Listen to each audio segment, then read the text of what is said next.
Happy Monday, everyone. It's another Meta Monday here at the Hodl Fandom where we take a deep dive into Veve's metadata.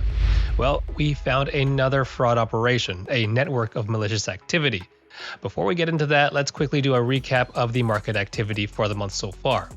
So far in November, we have 28,500 active users on the platform based on my definition of active. It's slowed down the past week or two since the Marvel Mighties drop. Last week I mentioned if Ecomi is concerned with this, then they should release more full series of comics. Sure, they don't necessarily sell out, but they will be riding the market trend that I've been pointing out for almost 2 months now, catering to those who are mostly active on the platform. And who is that? Well, that's the whales. They continue to stack, and we can see that here. They are the most active demographic on the platform. 89% of whale wallets, based on my tiers, have been active so far in the month of November. Compare that to 62, 15, and 2% for the dolphins, krill, and noobs, respectively. Whales have accumulated an average of 92 collectibles per wallet so far this month. Dolphins are plus 6 collectibles per wallet for the month.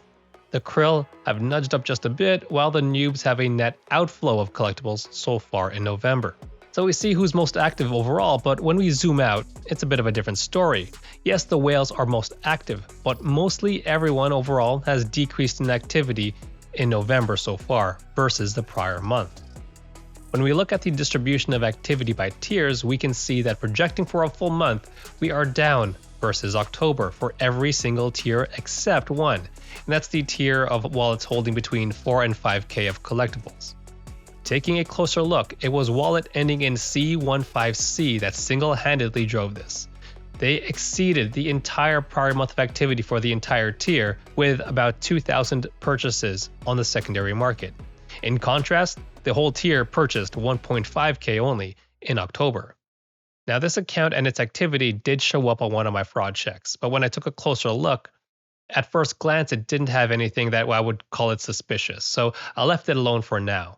Maybe a deeper dive in the future will show something, but on the surface, it looked alright. Speaking of checks and fraud, let's get into this new web that I discovered. But let me first explain one type of odd activity, and that's the activity with mules. Since gem and collectible transfers have been disabled, transferring funds between related accounts has been difficult for those bad actors. So they use collectibles, they list them on the market, and then send them between the related accounts to move gems back and forth. Now, we don't know if it's consolidation of gems to a main account or if it's distribution of gems to avoid having to use a credit card and thereby linking the main culprit to the operation. Now, we don't know which one it is because we don't have the dollar amounts just yet. We really need those dollar values. Now, I'm not just talking smack when I say I've made my career of working with large amounts of data over the last 20 years or so. Now, it's not always investigative work that I do. Sometimes it's higher level things like producing financial statements or analyzing them, or sometimes my favorite thing, which is automating processes. Regardless of what it is, without a doubt, let me tell you, the dollar values would give me an immensely valuable tool for finding these frauds. We know we can have multiple accounts, but as we discovered in a few episodes already, what's been happening is an abuse of that policy. In the first hive that we discovered, there were something like 71 accounts in there. This one is similar in which it uses a single token. It's a Toby. Specifically, it's token 5655269. It gets bought up by one of the main accounts in this hive, account BDC7, and does a quick back and forth with accounts 2FC5 and 54C7. I just want to reiterate how difficult this is in a normal environment. If I purchase something from someone, I can't simply and quickly buy it back. I have to list it, then I have to hope nobody else buys it, so that means I'm listing it at a high enough price, but not too high from the average so it doesn't get flagged by Veve. Then we need that person to buy the exact same one right back.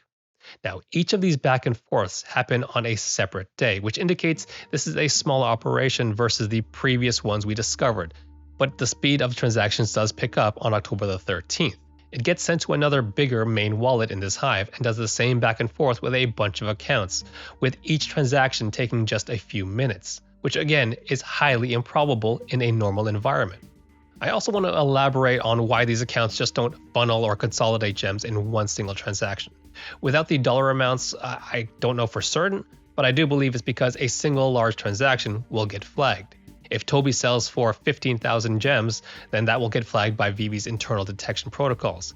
Now, I've seen a couple of instances on Twitter where seemingly innocent people on Twitter, got banned because of purchasing something well above its average price. At least that's what their thought was as it preceded the ban.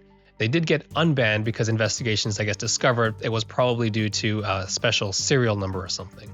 So we know that price is one of the automatic flagging criteria, and bad actors do know this as well, hence this kind of back and forth activity to split up the transactions. Toby eventually gets sent back to wallet 136E and back to the main wallet. The same activity happens with a new branch of accounts, then a whole mass of transactions involving some old accounts in this hive plus the new branch that we just showed. It eventually lands in wallet 5FF1 where it currently resides.